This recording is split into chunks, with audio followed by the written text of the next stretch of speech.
A reading from the Holy Gospel according to Mark. Glory to you, O Lord.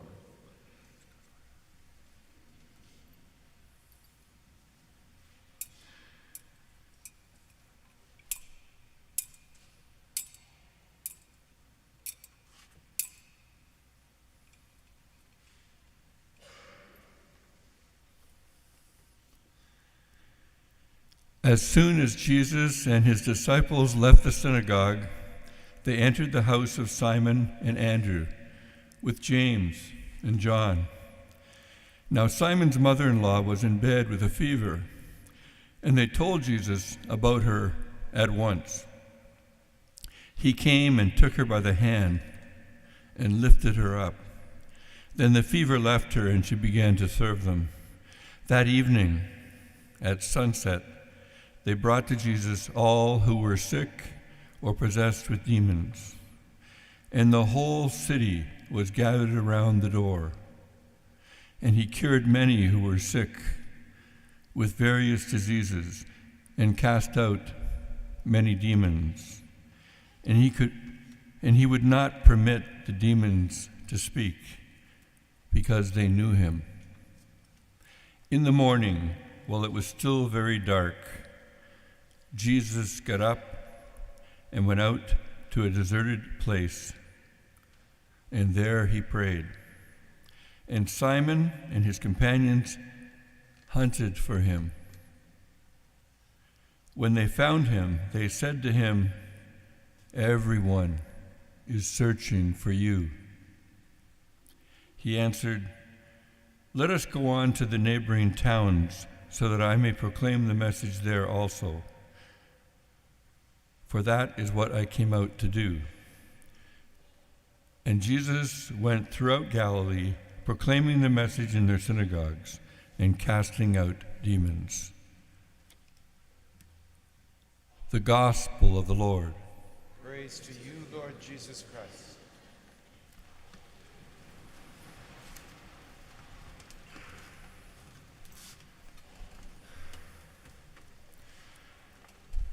In the Gospel last Sunday, we witnessed the synagogue crowd being astonished at Jesus' teaching because he taught with authority and not like their learned scribes. The distinction here is the difference between knowing about something because you have studied it and knowing with because you have cultivated a relationship of intimacy with the subject matter. Intimate knowledge is what the Catholic philosopher Jacques Maritain called connatural knowledge, because of our affinity with what we are trying to understand. This distinction is especially important when it comes to religion, where personal engagement and knowledge are so decisive. This is similar to the contrast between heart knowledge and head knowledge.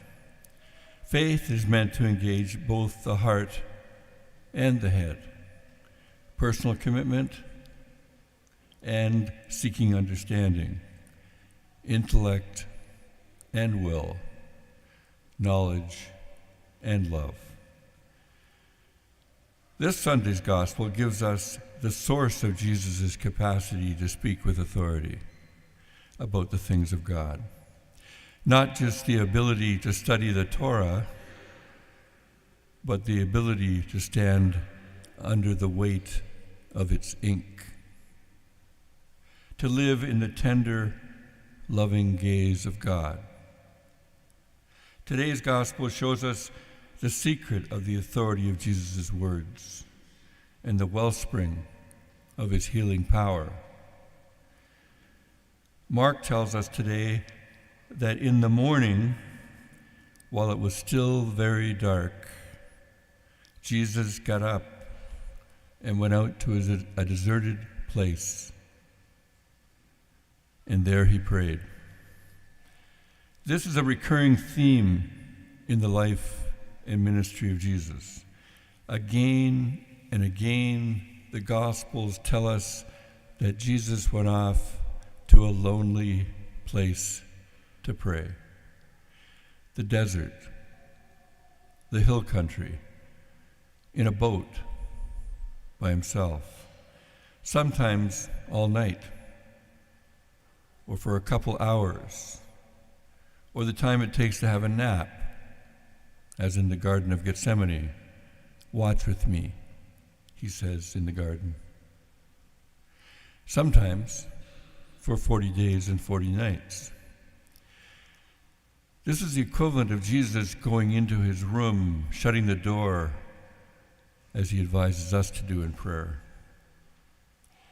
Cultivating intimacy with the Father, filling up the reservoir within, entering into God's Sabbath rest.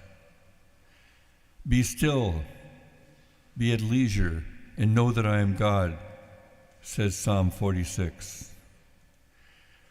The heart of prayer is not so much our side of the conversation with God, which can so easily be the mere babble of words in the accumulation of empty phrases, but the attentive, listening heart.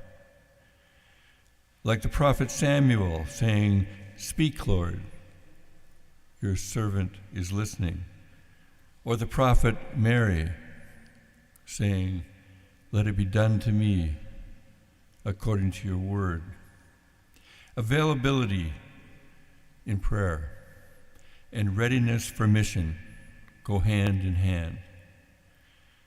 A reservoir within, overflowing with the proclamation of the good news. Or, in other words, the priority of the contemplative life over the active life. And how do we find Jesus? Or rather, be in the place where he can find us?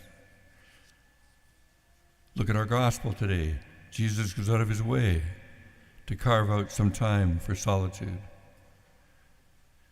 Also, notice the difference between the crowds, what our text calls everyone, and the disciples. How does one move from being part of everyone is searching for you to being Simon and his companions hunted for him? Only the ones who hunt for him will truly find him or be found by him. The intensity, the desire of searching turned into the hunger of the hunt, because God is searching and is hunting for each one of us. Ever since the Garden of Eden, Adam, where are you? The original hide and seek. But this is not a game. The prayer of Jesus says, "Here I am." And the heart of the disciple says to Jesus, "Here I am." Prayer is rooted and grounded in Jesus' intimacy with the Father. Only in this way will we be ready to go with him to the neighboring towns to proclaim the message there.